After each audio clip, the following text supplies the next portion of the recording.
All right, guys. Hey, this is Jonathan from the Binary Atlas channel, and today's video I am going to talk about autonomous driving, AI driving, Tesla full self-driving, Rivian's new autonomy, whatever they're going to call it, Ford Blue Cruise.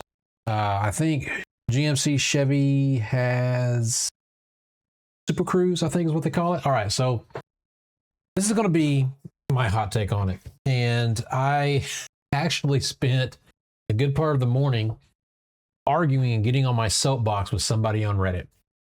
I'm not going to mention the person is or their opinions were valid.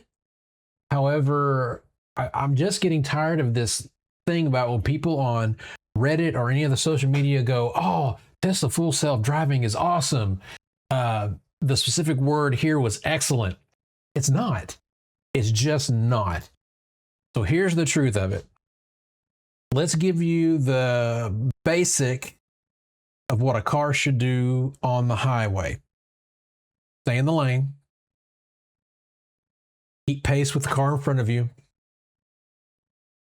Those two things right there are basics of cruise control, not this autonomous driving stuff that you hear about. Just cruise control, and that has been around for decades. Well, all right, maybe not decades, but as long as I've been driving, I'm 47. So, I mean, it's been around a long time. I want to say my first experience with cruise control, it would set the speed, but it wouldn't adjust for the car in front of you. So you had to slow down manually. But, you know, those are just basic things. Staying in your lane. Every car does it. Almost every car. Every car that has that package in it can do those things. That's like basic stuff, right? And so saying that it's excellent, okay, great. It's excellent at being basic, right? Where you get into more advanced features is when it changes lanes for you. And with Tesla, the whole basically taking the off ramp and turning at stop signs and all that stuff is what they're touting.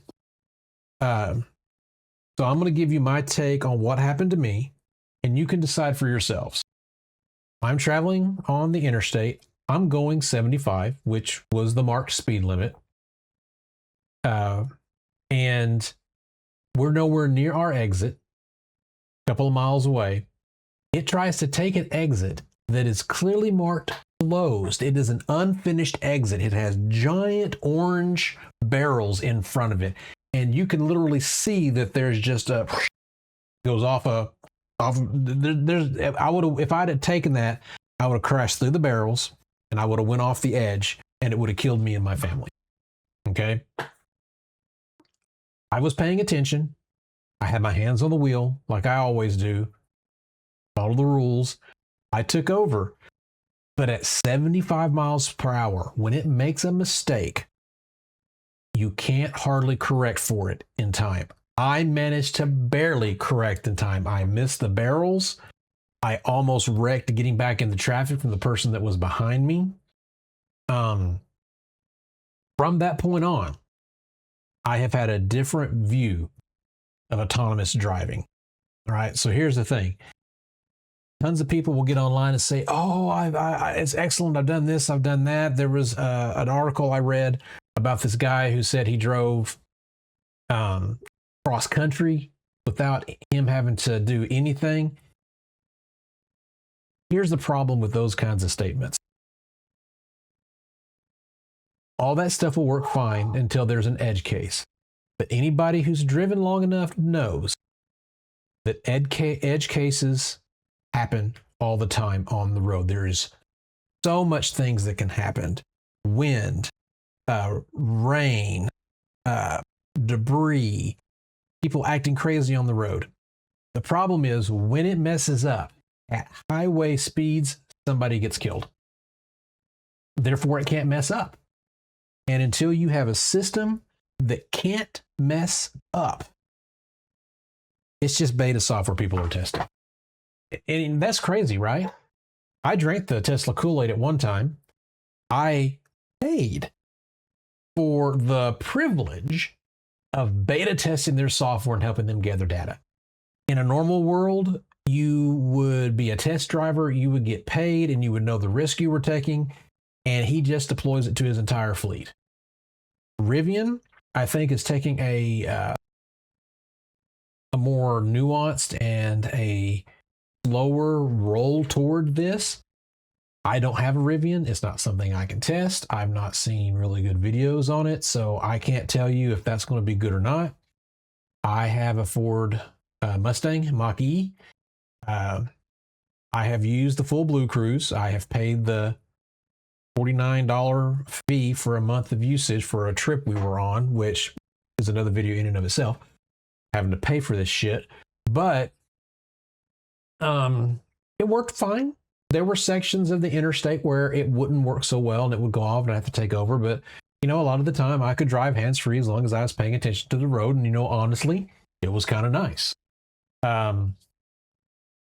And it worked fine. I've not tried the Super Cruise on GMC, so I don't, or Chevys and GMC, so I don't know if that's any better. I do know that I decided not to keep Blue Cruise because my daily commute, the highway, isn't on their supported roadmap, so it doesn't work. I just use my standard lane keeping and stuff where I have to maintain pressure on the wheel. But you know, this constant beratement of people online, just like getting their pitchforks out because you tell them that it isn't good when it isn't. And then they throw a fit. No, it's excellent. No, I'm sorry. No. And people need to start getting it through their heads that it's dangerous to use that stuff. You want to be a beta tester, fine. But I don't want you on the same road I'm driving. I just don't. Not with this stuff. And I know that I'm on my soapbox right now, and I had a very harrowing experience, and that has tinted my perception, maybe. But it happened, and it was awful. And I don't want to experience that again. All right, so that's my hot take for today. This is Jonathan for the Binary Atlas channel. I'll see you guys next time.